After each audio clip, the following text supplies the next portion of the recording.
نحمده ونصلي ونسلم على رسوله الكريم اما بعد فاعوذ بالله من الشیطان الرجیم بسم اللہ الرحمن الرحیم۔ درس ادب المفرد کا یہ 117واں سلسلہ ہے، اس کو ہم شروع کر رہے ہیں حدیث نمبر 691 سے۔ ہم پچھلے کئی اپنے دروس سے نبی کریم صلی اللہ علیہ وسلم کی مانگی ہوئی ان دعاؤں کا مطالعہ کر رہے ہیں جو مختلف مواقع پر آقا دو جہاں صلی اللہ علیہ وآلہ وسلم نے اللہ رب العزت کی بارگاہ میں مانگی ہے۔ تو اگلی یہ جو روایت ہے، یہ روایت حضرت ابو ایوب انصاری رضی اللہ تعالیٰ عنہ سے روایتیں فرماتے ہیں کہ ایک آدمی نے نبی کریم رؤوف الرحیم صلی اللہ علیہ وآلہ وسلم کے پاس کہا، تمام تعریفیں اللہ تعالیٰ کے لیے ایسی جو پاکیزہ اور ان میں برکت ہو۔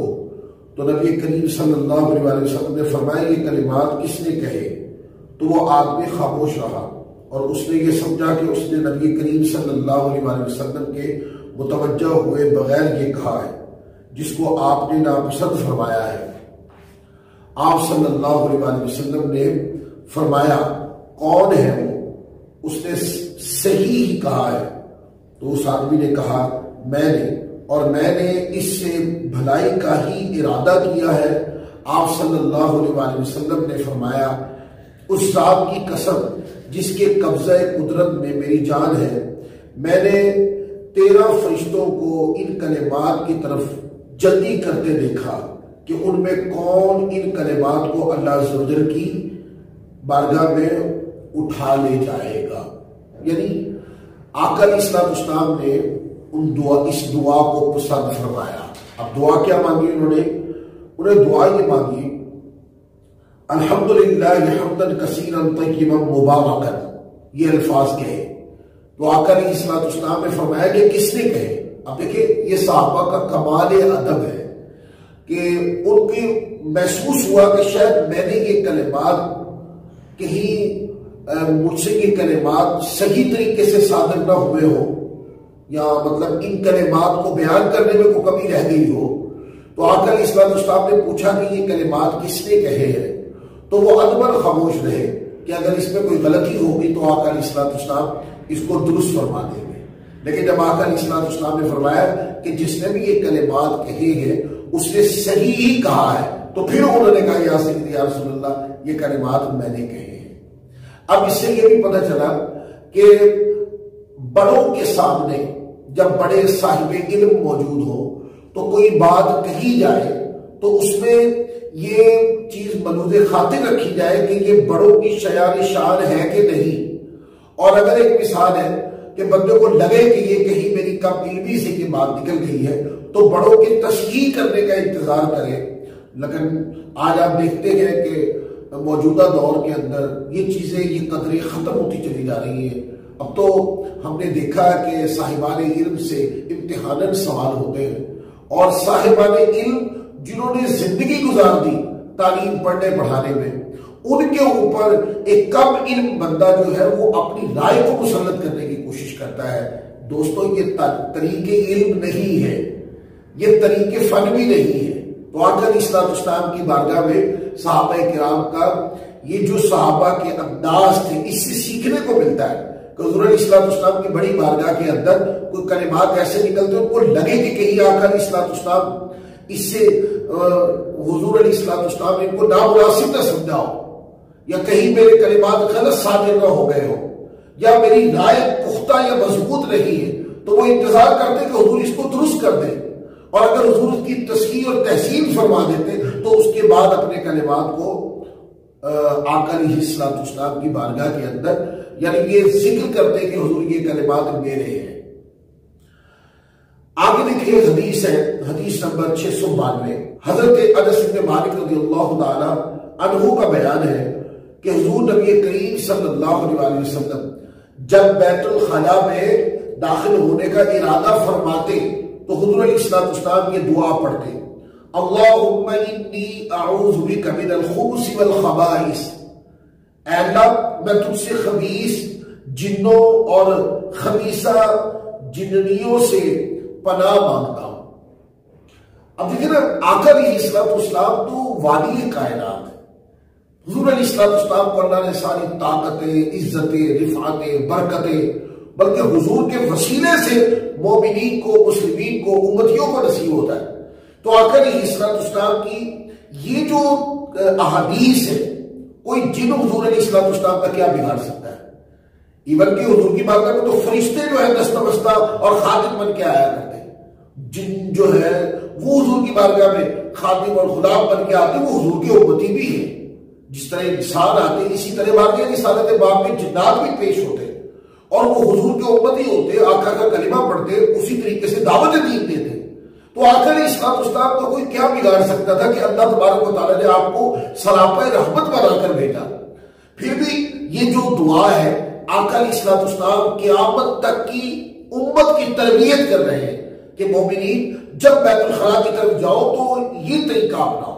اب دیکھیں اس حدیث پاک میں یہ تو ہم نے پڑھ لی ہے کہ بیت الخلا کی جو دعا ہے، بیت الخلا میں جانے کی دعا ہے، پڑھنی چاہیے. لیکن پڑھے کب؟ کیا بیت الخلا میں اندر جا کے یہ دعا پڑھے؟ دیکھیں نا، کسی بھی ناپاک جگہ کے اوپر تو اللہ تبارک و تعالیٰ عز و جل کا نام نہیں لے سکتے. تو پھر یہ دعا اللہم انی اعوذ بک من الخبث والخبائث، یہ دعا کب پڑھے؟ جب آپ بیت الخلا میں جانے کا ارادہ کریں. اور بیت الخلا میں ابھی جانا ہے تو آپ باہر صاف جگہ جہاں آپ کھڑے ہیں اور جہاں آپ ارادہ کر رہے ہیں بیت الخلا میں جانے کا، آپ وہاں پر دعا پڑھ لیجئے اور یہ دعا پڑھ کے بیت الخلا کے اندر داخل ہو جائیں. بعض لوگ جو ہے وہ بیت الخلا میں اگر جا کر دعا پڑھتے ہیں تو یہ تو بالکل جائز نہیں ہے، کیونکہ کسی بھی ناپاک جگہ کے اوپر آپ اللہ کا نام نہیں پڑھ سکتے. اور اس کے اندر یہ کلمات آتے ہیں، اللہم انی اعوذ بک من الخبث والخبائث. اللہم، اللہ کا نام آتا ہے اس کے اندر، اللہ تعالیٰ کے سے دعا مانگی جا رہی ہے. لہذا بیت الخلا کا جب ارادہ کرے تو یہ دعا پڑھ لیں، اللہم انی اعوذ بک من الخبث والخبائث. اس کے بعد پھر بیت الخلا میں داخل ہو جائے. یہ جو روایت ہم نے پڑھی ہے بیت الخلا میں داخل ہونے کی، یہ الادب المفرد میں تو امام بخاری رحمۃ اللہ علیہ 692 پہ لائے ہیں، پر امام بخاری اس کو صحیح بخاری کے اندر بھی لائے ہیں. حدیث نمبر 142 بھی بخاری شریف میں یہی ہے اور 6322 بھی یہی ہے. مسلم شریف میں 375 حدیث نمبر جو ہے وہ بھی اسی مضمون کی حدیث ہے. پھر آگے دیکھیں، یہ الادب المفرد کی 693 نمبر حدیث ہے. حضرت سیدہ عائشہ صدیقہ رضی اللہ تعالی عنہا سے یہ روایت ہے.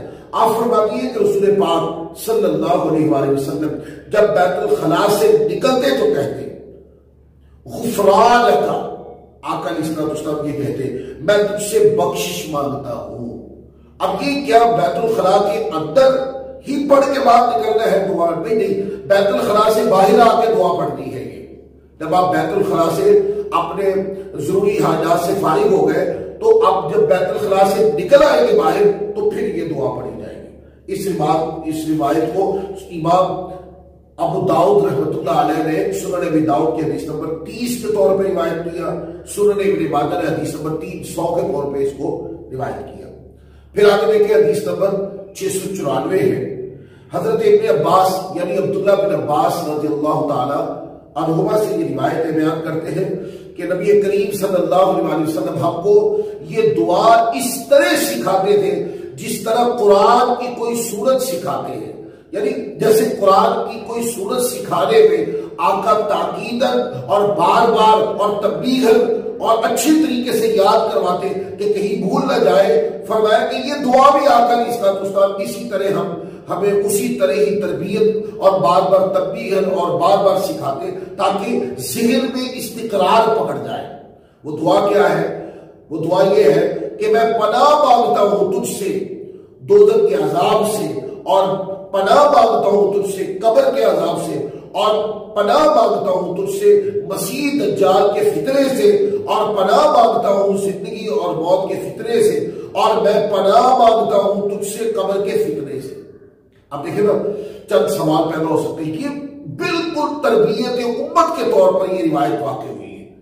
آقا علیہ السلام یہ امت کی تربیت کر رہے ہیں، جیسا کہ اوپر صحابہ کرام یہ بتا رہے ہیں کہ حضرت عبداللہ بن عباس کہتے ہیں آقا کی بڑی تاکید کے ساتھ یہ ہمیں دعا سکھایا کرتے ہیں. بھئی قبر کے عذاب سے آقا علیہ السلام اپنے لیے پناہ تھوڑی مانگ رہے ہیں، یہ بخاری کی روایت ہے، تعلیم امت کے طور پہ وارد ہوئی ہے، کیونکہ قبر کے اندر تو قبر کا تو فتنہ حضور علیہ الصلوۃ والسلام کی زیارت سے ختم ہو رہا ہے، آقا علیہ الصلوۃ والسلام کی پہچان پر قبر کا فتنہ ختم ہو جانا ہے، اور قبر کے اندر برکتیں ہی برکتیں، اور جنت کے جو ہے نا وہ کھڑکی کھول دی جائیں گی۔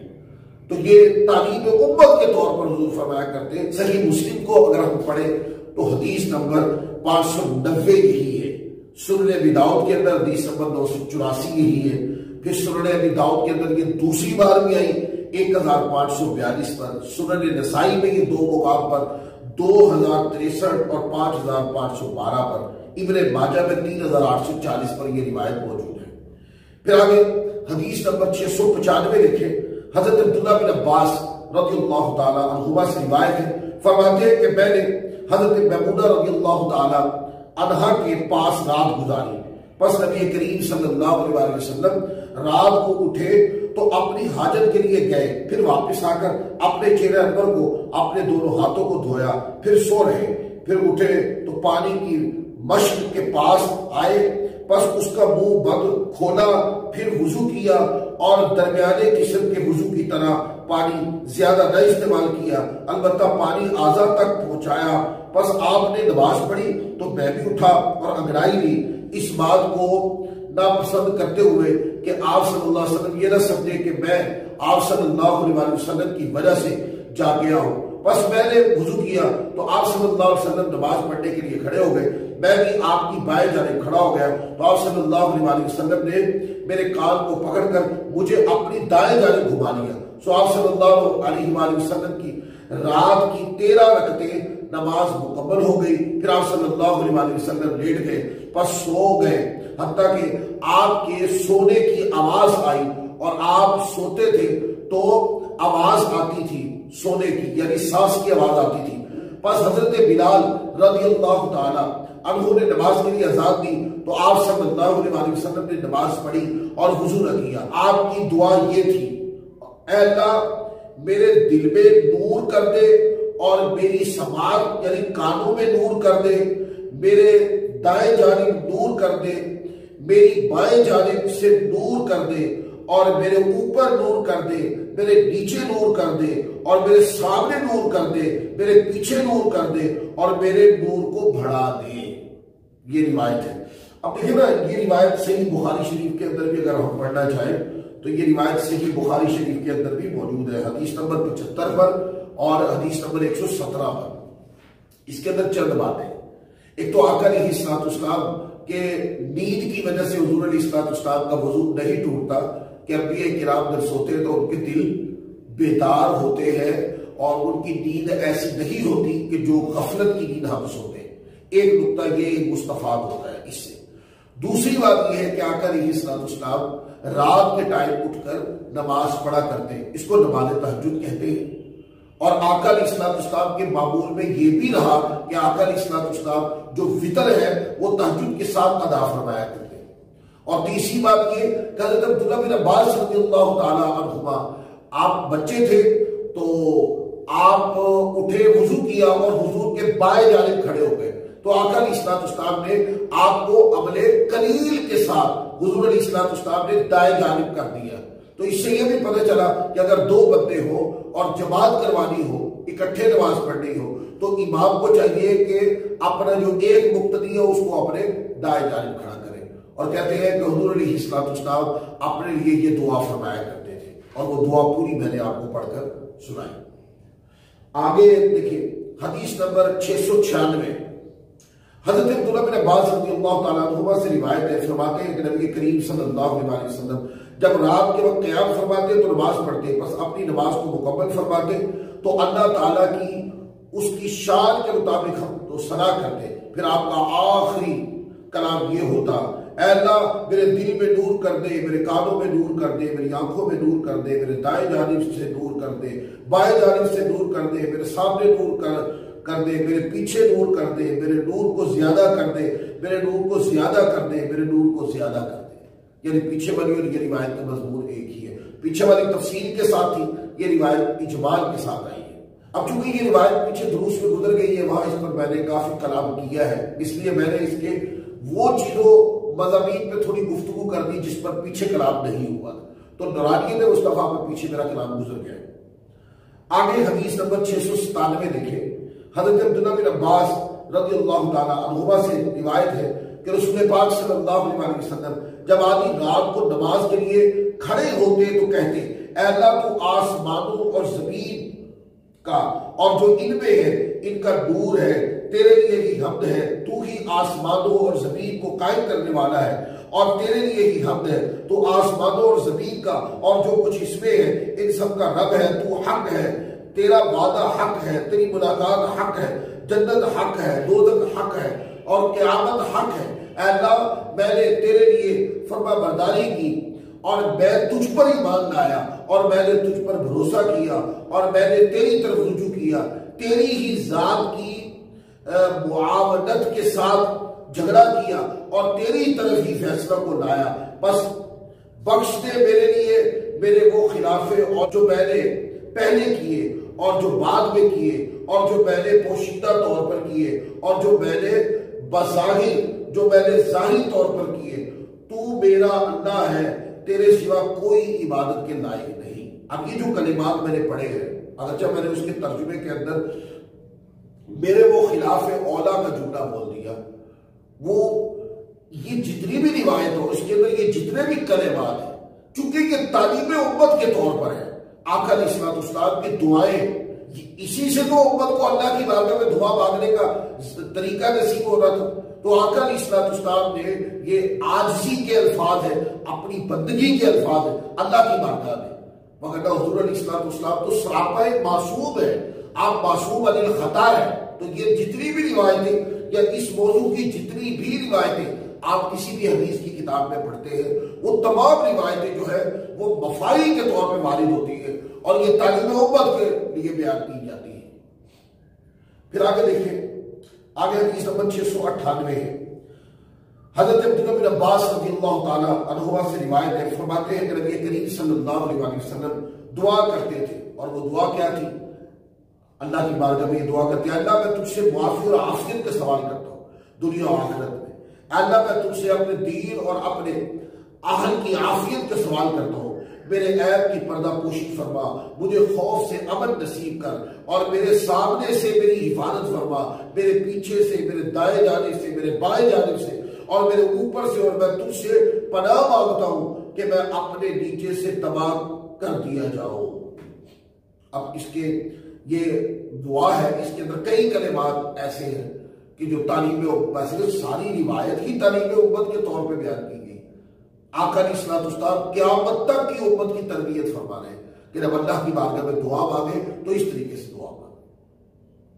آگے پھر دیکھیں حدیث نمبر 699، حضرت عبید بن رفاعہ زرقی اپنے والد سے روایت کرتے ہیں، انہوں نے کہا کہ جب احد کا دن آیا اور مشرکین بکھر گئے تو آقا علیہ الصلوۃ والسلام نے ارشاد فرمایا، برابر ہو جاؤ تاکہ میں اپنے رب عز و جل کی ثنا بیان کروں۔ پس لوگ آپ صلی اللہ علیہ وسلم کے پیچھے صفوں کی ترتیب میں کھڑے ہو گئے۔ آپ صلی اللہ علیہ وآلہ وسلم نے دعا فرمائی، اے اللہ تیرے لیے ہی سب تعریفیں ہیں، اے اللہ جسے تو سمیٹ لے اس کو پھیلانے والا کوئی نہیں، اور جس کو قریب کرنے والا کوئی نہیں، جس کو دور فرما دے اور جس کو تو دور فرما دے اسے کوئی بھی قریب کرنے والا نہیں، اور اس کو عطا کرنے والا کوئی نہیں، جسے تو دنیا سے روک دے اسے روکنے والا کوئی نہیں، جسے تو عطا کر دے۔ اے اللہ ہم پر اپنی برکتیں، اپنی رحمت، اپنا فضل، اپنی طرف سے رزق کشادہ فرما دے۔ اے اللہ میں تجھ سے ہمیشہ رہنے والی نعمت کا سوال کرتا ہوں جو نہ پھرنے والی ہو اور نہ ختم ہونے والی ہو۔ اے اللہ بے شک میں تجھ سے محتاجی کے دن نعمت کا اور جنت کے دن امن عطا کرنے کا سوال کرتا ہوں۔ اے اللہ میں ہر اس چیز کے شر سے تیری پناہ مانگتا ہوں جو تو نے ہم کو عطا فرمائی، اور ہر اس چیز کے شر سے جو تو نے ہم سے روک لی۔ اے اللہ ہمارے لیے ایمان کو محبوب بنا دے، ہمارے دلوں میں اس کو مزین فرما دے، ہمارے لیے کفر فسق و نافرمانی کو ناپسندیدہ بنا دے، اور ہمیں ہدایت دینے والوں سے کر دے۔ اے اللہ ہم کو مسلمانی کی حالت میں وفات عطا فرما، اور ہمیں مسلمانی کی حالت میں زندہ رکھنا، اور ہمیں نیک لوگوں کے ساتھ ملانا، نہ ان کے ساتھ جو رسوا ہوئے اور نہ وہ جو فتنہ میں پڑنے والے ہیں۔ اے اللہ کافروں کو ہلاک کر دے جو لوگوں کو تیری راہ سے روکتے ہیں اور تیرے رسولوں کو جھٹلاتے ہیں، ان پر اپنی سختی اور عذاب نازل فرما۔ اے اللہ ان کافروں کو ہلاک کر دے جن کو کتاب دی گئی، اے میرے سچے معبود۔ اب یہ ساری روایتیں پڑھ لیں، کتنی لمبی دعا ہے آقا علیہ السلام۔ اب اس سے جو سیکھنے کو ہمیں ملتا ہے وہ یہ ملتا ہے کہ ہمیں اپنی دعا میں یہ کلمات اپنانے چاہیے۔ آپ دیکھیں یہ کلمات اگر ہم اپنی دعا میں اپنائیں گے، بارگاہ خداوندی میں ان کلمات سے دعا مانگے تو یہ دعائیں قبول ہوگی، کیونکہ یہ آقا علیہ السلام نے سکھائی ہے۔ حضور علیہ السلام کی یہ دعائیں تعلیم امت کے طور پہ ہی واقع ہوئی ہے، مگر حضور علیہ السلام تو سراپا معصوم ہے اور معصوم عن الخطا ہے۔ حضور تو سراپا تطہیر ہے۔ آقا علیہ السلام کی وجہ سے لوگ دوزخ سے نکال کے جنت میں ڈالے جائیں گے۔ حضور علیہ السلام کی زیارت اور آقا کی پہچان سے قبر کا فتنہ ختم کیا جائے گا۔ حضور علیہ السلام کی برکت سے، آپ کے وجود بابرکت کی برکت سے، آپ کے وسیلے سے لوگوں کو نعمتیں نصیب ہوگی۔ تو یہ ساری دعا جو ہے یہ ہم امتیوں کے لیے ہے، یہ تعلیم امت کے طور پر مفاہی کی حدیث ہے۔ لہذا ہمیں چاہیے کہ ان کلمات کو ہم اپنائیں۔ پھر آگے دیکھیں اگلی روایت ہے اور اس کے اوپر ایک باب بھی ہے، باب نمبر 293، مصیبت کے وقت دعا مانگنے کا بیان۔ حدیث نمبر 700 ہے، اس پر ہم آج کا درس ختم کریں۔ حضرت عبداللہ بن عباس رضی اللہ تعالیٰ عنہما سے روایت ہے، فرماتے ہیں کہ نبی پاک صلی اللہ علیہ وسلم مصیبت کے وقت دعا کرتے تھے، اور وہ دعا کیا تھی؟ وہ دعا یہ تھی، لا الہ الا اللہ العظیم الحلیم، لا الہ الا اللہ رب السماوات والارض ورب العرش العظیم۔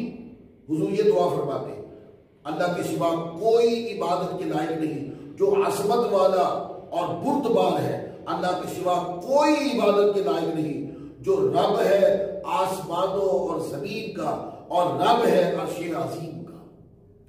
تو آج کی جتنی بھی دعائیں ہیں اس کا من حیث المجموع جو ہمیں اس سے سبق حاصل ہوتا ہے وہ یہ ہوتا ہے کہ ہمیں چاہیے اپنی دعا میں ان الفاظ کا انتخاب کریں جو آقا علیہ السلام کی سنت طیبہ نے اور حضور علیہ السلام کے کلام نے سکھایا۔ آقا علیہ السلام کی زبان اقدس سے نکلے جو کلمات ہیں، کیونکہ وہ تعلیم امت کے طور پر ہے، حضور علیہ السلام نے قیامت تک کی امت کی تربیت کی ہے۔ اگر امت ان کلمات کو اپنائے گی تو دیکھے گی اپنی آنکھوں سے کس طرح دعائیں مستجاب ہوتی ہیں۔ تو آج کا درس اسی مقام پہ ختم کرتے ہیں، انشاءاللہ اگلے درس کے ساتھ پھر حاضر ہوں گے۔ اللہ تعالیٰ ہم سب کو عمل کی توفیق عطا فرمائے۔ وما علینا الا البلاغ المبین۔